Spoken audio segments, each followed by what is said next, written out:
This really is going to be on Kate Douglas. And you know what's strange is we're going to see Alex Walsh in the 200 fly in a little bit. That's her teammate. She actually has the fastest time in the country, but she sacrificed this event and said, you take this one, I'll take the 200 fly. And that's what this team has come together to do here for Virginia. And you see the Virginia depth as well, because obviously Kate Douglas would have been a favorite in the 100-yard free, but the confidence in Gretchen Walsh to win that race, Douglas to swim here in the 200 breast, and as you said, Walsh to swim up next in the 200 fly. Take your mark. There are three Virginia Cavaliers in this final. Anna Keating in lane 1, Ellen Elson, last year's runner-up in lane 6. Yeah, Ellen Elson, more of an IMer. She'll be back next year, and then Keating will kind of take over for a winger. She's just a sophomore. She was 13th in the 100. Good start, though, for Douglas, who is in comfortable positioning in the lead ahead of Anna Elin for Texas, trying to get some big points for the Longhorns in that race for second.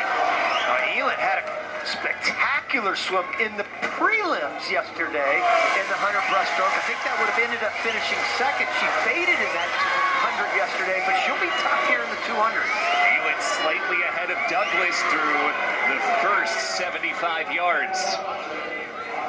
Douglas looking good on those underwaters. Here's the tail of the tape right here. This first 100, will they be able to go out with the split that Lily King had? She was 58.3, 58.9. No, they're off that split. Douglas has moved ahead, though. It'll see if she can pull away over the final 100 yards. It is Douglas ahead of Elin, and then defending champion Sophie Hansen moving up into third. Yeah, she's really now starting to move. They were a tenth of a second apart at the 100, and now it's probably more like a half a second. And there goes Kate Douglas. Now, she might have a better back half than Lily King has, so she still has a chance. The record split 130.5. 30.5. She's right on it. So 2:02.60 is that American record time to beat to complete what would be maybe the ultimate triple by Virginia junior Kate Douglas. There's no doubt, Bill. If she breaks the record here, this will be the greatest performance, in my opinion, in NCAA history. All right, watch the clock. Here comes Douglas. Has some time to work with, trying to get inside 2:02.60. What a week for Kate Douglas. Here she comes to the wall. She did it! She did it! 2:02.19. And the flexing continues for Kate Douglas.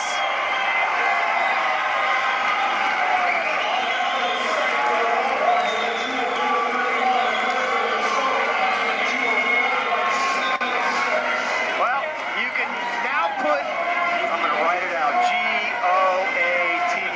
I did it, all right? That's the GOAT right there.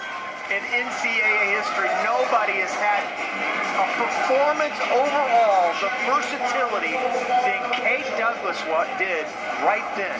Unbelievable. Watch the 50 turn. She's so long on this turn. Look at that, but look at the great kick.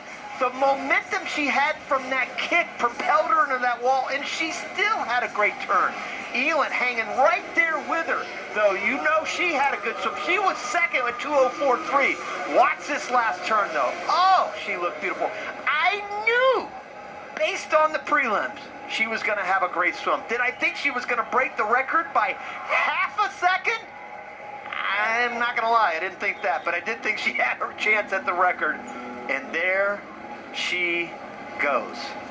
50 free, 100 fly, 200 breast in American record style, plus 3 relay wins, the possible 4th still to come.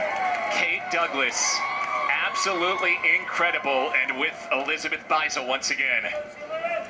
Kate Douglas, 3 for 3. You are now the fastest performer in history in 3 events in 1 weekend. How aware were you of that American record? Was that on your radar at all coming into tonight? Yeah, it kind of was. At the beginning of the season, I remember I sat down with Todd and I told him that my 2 goals were to break the American record in the 50 free and the 200 breaststroke. So to finally be able to do that, it feels amazing. Over the course of that season, after you had that talk with Todd, what do you think the one thing you did helped most in getting those goals come true? I think just trusting my coaches and trusting my training. And even though I didn't do a lot of breaststroke this week before this race. I kind of just wanted to trust my training beforehand. Well, a newly minted American record once again. Congratulations, Kate. Thank you. Well, I'd say we may never see anything like this again, but let's remember Kate Douglas is only a junior, so we may see exactly this again 365 days from now. But what a week. 3 American records in 3 very distinct strokes. 50 free, 100 fly, and then the 200 breast to wrap it up. An epic performance from Douglas. 22 NCAA Division I champion in the 200-yard breaststroke, establishing a new whole U.S. Open American Championship meet and NCAA record of 2:02.19. Representing Virginia, G.O.A.T. Douglas. Well, Rowdy, I thought Elizabeth Beisel posed a great hypothetical to us last night. It's how much extra space did Virginia plan for to bring all these trophies back? They're going to have a lot of suitcases. But Kate Douglas has 7 on her own with the 3 individual wins, 3 relay wins, plus some type of hardware coming in that next relay at the end of the day. Well, first, 4th, and 8th for Virginia in the 200 breast final means that Virginia is now up 145.5 points. Stanford held